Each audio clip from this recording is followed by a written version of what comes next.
You ever wonder why dinosaurs just keep pulling us back to the cinema? Decades later, they're still huge, right? So today, we're doing our deep dive into Jurassic World Rebirth. It's a really interesting case study. Trying to figure out what defines a, bold new chapter for such an iconic franchise.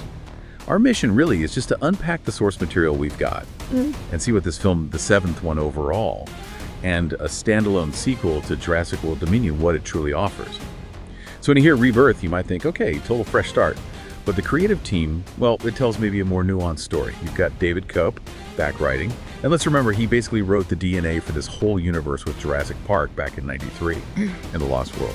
Then you out Gareth Edwards, who did Rogue One directing. And Steven Spielberg, well, he's still there as executive producer. Yeah. That mix, original architect and a fresh director.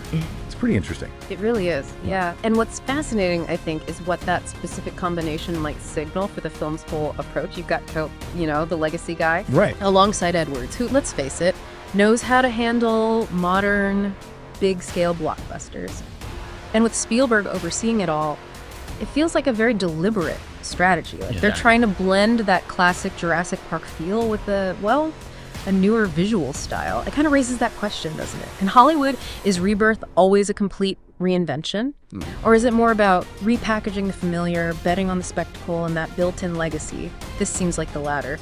More evolution than revolution, maybe. That's a really good point, an evolution. Yeah. And it makes you think how that plays out with the new cast and just how big this thing was globally. I mean, Rebirth definitely brought in some new faces. Yeah. Big names, too.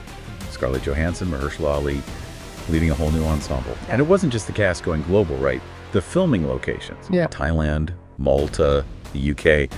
The sources say that really added this rich global texture. All that packed into, 133 minutes?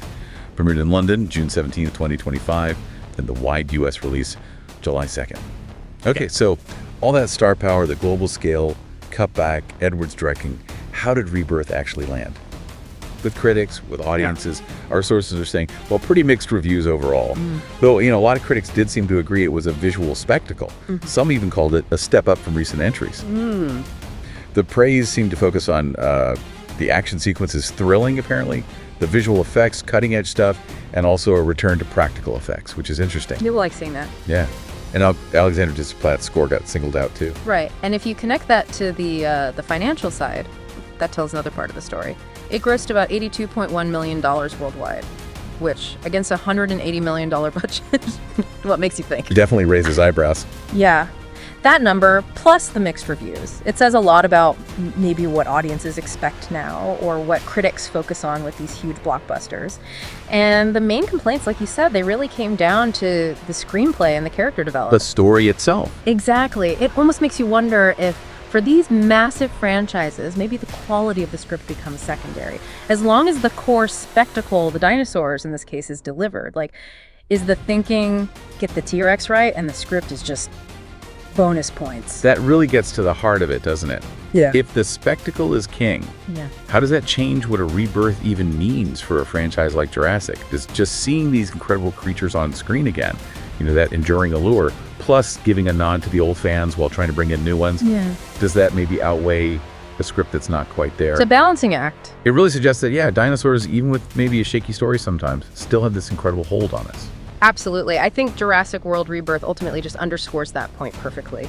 That powerful, enduring magic of dinosaurs on the big screen. It shows that even with those mixed reviews, the sheer scale, the visual wow factor, and, playing the legacy card carefully, that can still grab a lot of attention and pull people into theaters. Which kind of leaves us, and you listening, with this final thought to chew on. Rebirth's got praise for the spectacle, the effects, the sheer look of it, but got hit for the narrative, characters. So what does that tell us about what actually makes a blockbuster successful today? Is just the pure awe of seeing dinosaurs rule the screen enough to make up for other shortcomings? And if so, what does that mean for the future of franchise filmmaking? Where does the balance lie?